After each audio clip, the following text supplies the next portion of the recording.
नमस्कार दोस्तों, आप देख रहे हैं समय डिजिटल। मैं हूं आपके साथ रवीश और आज हम बात करेंगे जनता दल यूनाइटेड की और साथ ही साथ मैं आपको यह बताऊंगा कि जनता दल यूनाइटेड में बहुत बड़ा बदलाव होने जा रहा है और इसके मायने बिहार की राजनीति में और आगामी लोकसभा चुनाव की राजनीति में क्या होने वाले हैं, इसको लेकर हम विस्तृत चर्चा करेंगे। लेकिन आपने अगर अभी तक हमारे चैनल समय डिजिटल को सब्सक्राइब नहीं किया है तो उसको सब्सक्राइब करिए, बेल आइकन को दबाना ना भूलिए ताकि सबसे पहले नोटिफिकेशन जो है आप तक पहुंचे और ताजा तरीन खबरें जो हिंदुस्तान की हैं और पॉलिटिकल जो खबरें हैं और भी जो विषय की जो खबरें हैं वो सबसे पहले आपको पता लग जाए। तो दोस्तों, सियासी गलियारों से खबर आ रही है कि ललन सिंह जो कि जेडीयू यानी कि जनता दल यूनाइटेड के राष्ट्रीय अध्यक्ष हैं, उन्होंने अपने पद से इस्तीफा दे दिया है।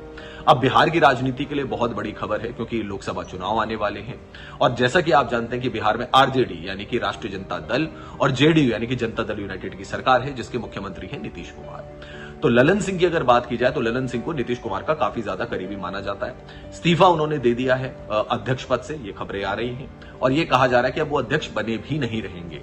दूसरी अहम खबर ये है कि राष्ट्रीय कार्यकारिणी की बैठक है और कार्य समिति की बैठक है जनता दल यूनाइटेड की, ये 28 और 29 दिसंबर को होगी और इसमें कुछ बड़े फैसले सामने आ सकते हैं।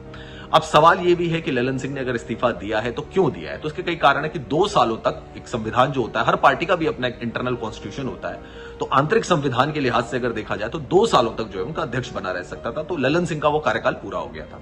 तो इसमें मनमुटाव की कोई बात नहीं कि नीतीश कुमार के साथ उनका कोई झगड़ा चल रहा हो या कोई और वो दूसरी पार्टी ज्वाइन कर रहे हो, ऐसी अभी तक खबरें नहीं है और जनता दल यूनाइटेड की तरफ से भी ये कह दिया गया है कि ऐसा कुछ नहीं, वो कोई पार्टी छोड़कर नहीं जा रहे। उनका कार्यकाल 2 साल का जो था वो समाप्त हो गया है, तो अब नए अध्यक्ष का चुनाव किया जाएगा। अब इसमें यह माना जा रहा है कि 2024 के लोकसभा चुनाव को देखते हुए या तो महापिछड़ा वर्ग से किसी को लाया जाएगा उनके वोटों को साधने के लिए, या फिर नीतीश कुमार जो है वो खुद जो है वो अध्यक्ष बनेंगे जनता दल यूनाइटेड के। मुख्यमंत्री तो है बिहार के, लेकिन वो जनता दल यूनाइटेड के अध्यक्ष भी बनेंगे और आगामी जो रोड मैप है तैयार किया जाएगा 2024 के लोकसभा चुनाव को लेकर। अब दोस्तों, आप जैसा कि जानते हैं कि बड़ी मांग की जा रही है कि भाई नीतीश कुमार जो है उनको प्रोजेक्ट किया जाए। अभी कुछ दिनों पहले जब इंडिया गठबंधन की मीटिंग हुई थी 19 दिसंबर को दिल्ली में, तो उसमें ममता बनर्जी जो कि वेस्ट बंगाल की सीएम है, उन्होंने मल्लिकार्जुन खड़गे जो कि कांग्रेस के अध्यक्ष हैं, उनका नाम प्रपोज किया था कि वो प्रधानमंत्री पद का चेहरा होना चाहिए उनको। और अरविंद केजरीवाल ने भी उसका समर्थन किया था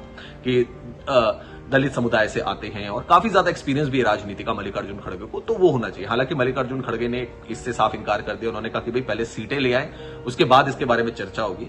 और शरद पवार जो कि एनसीपी के अध्यक्ष है, उनका भी यही कहना है कि भाई पहले एक बार सीट्स आ जाए उसके बाद चर्चा होगी प्रधानमंत्री पद के चेहरे को लेकर। अब यहां पे दोस्तों एक सवाल यह है कि नीतीश कुमार के जो समर्थक थे उन्होंने बिहार में ही पोस्टर लगाने शुरू कर दिए थे कि नीतीश कुमार जी पीएम पद का चेहरा होने चाहिए। हालांकि बाद में पोस्टर जो थे वो हटा दिए गए।